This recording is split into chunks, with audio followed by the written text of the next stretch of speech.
Gubernur Kalimantan Timur Isran Nur menerapkan kebijakan pembatasan selama 2 hari, Sabtu dan Minggu 6-7 Februari 2021 guna memutus penyebaran virus corona. Pembatasan dinamakan dengan istilah Kaltim Steril atau Kaltim Silent.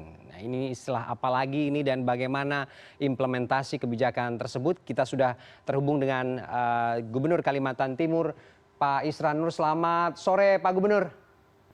Selamat sore, Ferdi. Ya, terima kasih sudah bergabung dengan kita, Pak. Sehat ya, Pak? Alhamdulillah sehat. Oke, Pak Gubernur, hari ini implementasi dari kebijakan Anda, Kaltim Steril, ada pro kontra juga, Pak, di lapangan begitu untuk memahami ini dengan jelas. Mungkin bisa sekali lagi disampaikan apa kemudian dasar dari kebijakan ini, karena ada juga yang menerjemahkan bahwa kasus di Kaltim ini semakin meningkat sehingga ini menjadi kebijakan yang cukup efektif diterapkan saat ini. Silakan Pak Gubernur. Ya, jadi justru karena peningkatannya begitu signifikan, kami melakukan rapat dengan Forkopimda bersama-sama dengan Kodam 6, Mula Warman, Kapolda, dan seluruh para bupati, wali kota, dan anggota DPRD provinsi maupun kabupaten kota. Oke. Jadi kesimpulannya harus diambil sikap untuk laksanakan yang namanya Kaltim Steril. Ya suka-suka saya lah, mau Kaltim Steril, mau silent, Kaltim Silent, ya suka-sukanya saja. Yang penting jangan disebut lockdown kan gitu. Oh gitu, oke. Cuma tadi saya dengar awalnya berita ini menyebut lockdown. Tapi tidak apa-apa.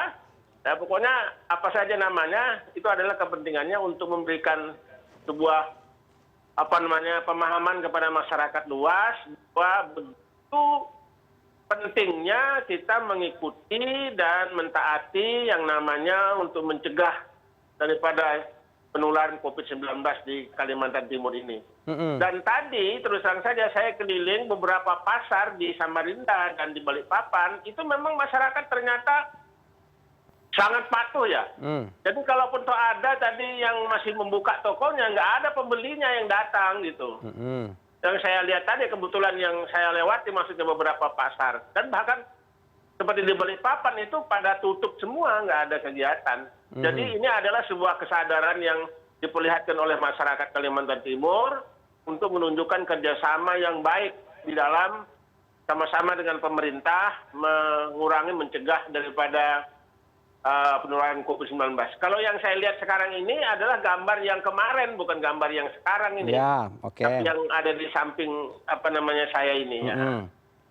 Oke, Pak Gubernur, bagaimana kemudian merespon bahwa ada warga yang tidak tahu begitu kalau ada kebijakan seperti ini?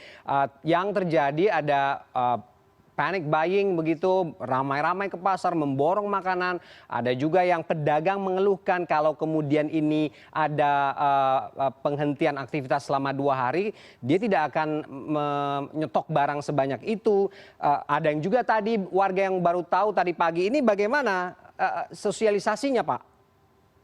Ya, itu pastilah yang terjadi yang namanya belum mendapatkan informasi penuh atau kabar yang jelas, itu pasti ada di antaranya. Tapi itu adalah menunjukkan ketika mereka masyarakat menjadi panik buying kemarin sore, artinya itu mereka menyadari bahwa hari Sabtu dan Minggu bakal tutup kan begitu. Ya, artinya ada kesadaran dari segi aspek psikologi, kesadarannya sudah ditunjukkan oleh masyarakat itu.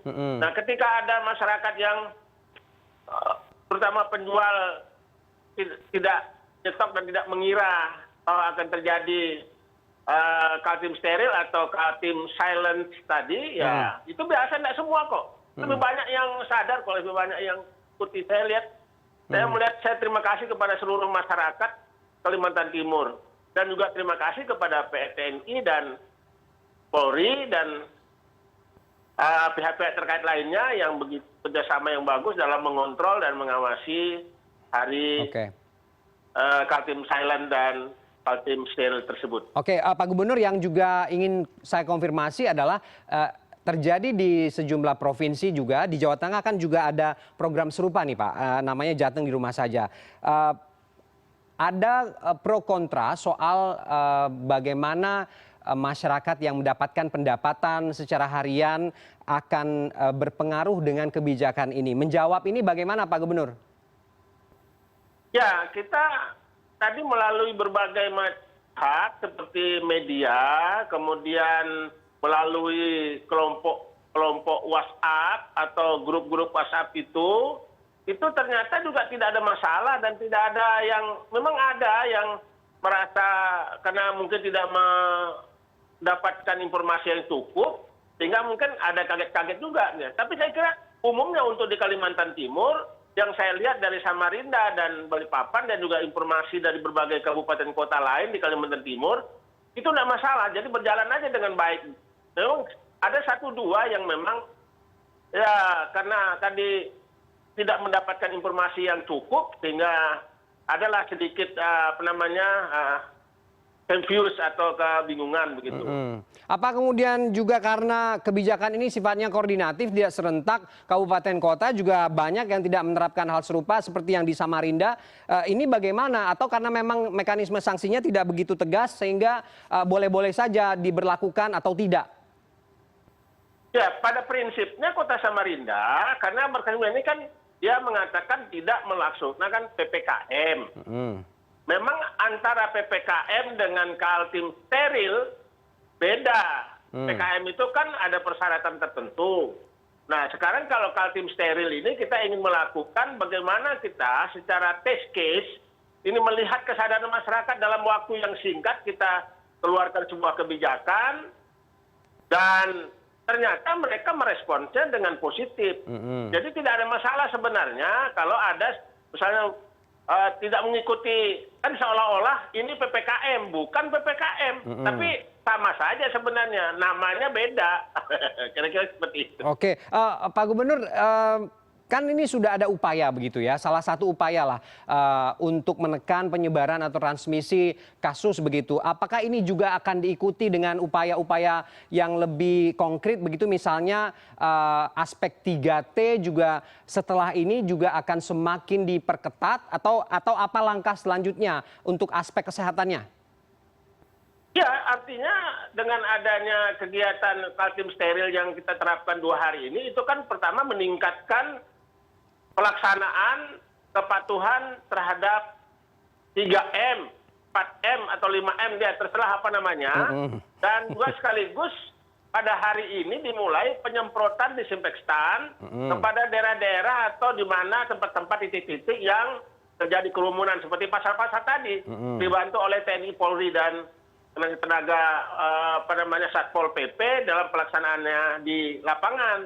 Jadi kegiatan-kegiatan ini terus berjalan, yang namanya tracing, testing, dan treatment itu tetap dilaksanakan. Dan kita juga terus menyiapkan tempat-tempat atau fasilitas-fasilitas dan meningkatkan peralatan dan fasilitas di rumah sakit rujukan untuk perawatan dan juga isolasi mandiri atau isolasi yang telah disiapkan tempatnya seperti di Samarinda dan Balikpapan dan seterusnya. Seberapa siap Pak fasilitas dan sarana itu disiapkan untuk menghadapi lonjakan kasus yang kita tahu secara nasional ini setiap hari penambahannya selalu di atas 10.000 begitu. Apa langkah strategis di Kalimantan Timur, Pak Gubernur? Jadi langkah-langkahnya kita mengantisipasi. Sampai pada saat sekarang ini kita belum mencapai 70% ya. Kemanfaatan fasilitas misalnya ICU atau ruang-ruang perawatan masih di bawah 70%, sekitar 60% sekian gitu. Jadi masih kemarin, tapi kita tetap melakukan persiapan-persiapan dan antisipasi. Jadi jangan sampai juga nanti dengan melonjaknya penularan ini kita tidak siap dengan fasilitas-fasilitas tersebut. Dan hari ini terus terang saja, apakah karena hari ini karena penerapan Kaltim steril atau Kaltim silent menurunlah dari yang kemarin.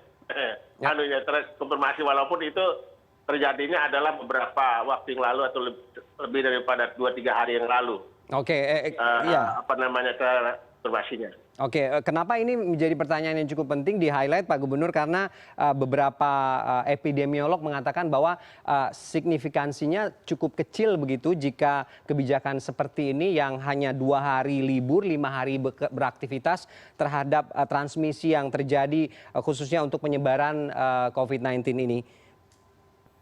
Ya, ini adalah sebuah upaya. Daripada tidak ada upaya, namanya ikhtiar dan namanya usaha, Oke. itu sudah kita lakukan. Apa saja yang bisa kita lakukan. Karena tidak berarti bahwa ini pekerjaan 2 hari ini sia-sia, tapi kita akan lakukan evaluasi terus. Oke. Bagaimana paling tidak melihat kesadaran dan kepatuhan daripada masyarakatnya untuk mengikuti anjuran dan kebijakan pemerintah daerah. Oke. Dan terus terang saja kemarin ketika kita melakukan rapat koordinasi yang dihadiri oleh Panglima dan Kapolda, itu para bupati, wali kota, dan pimpinan DPRD Provinsi Kalimantan Timur dan kabupaten kota itu semua menyatakan setuju dan siap untuk melaksanakan Kaltim Silence Oke. itu. Oke. Walaupun tidak disebutkan seperti Samarinda adalah masuk daerah kawasan PPKM. Oke, baik Pak Gubernur, komitmennya sudah didengar oleh masyarakat, tinggal bagaimana nanti implementasinya dan evaluasinya untuk bisa mencari apa upaya-upaya strategis bagi Kalimantan Timur untuk terus menekan penyebaran kasus COVID-19 di sana. Terima kasih Pak Isranur sudah bergabung dengan kita sore ini. Terima kasih. Ya.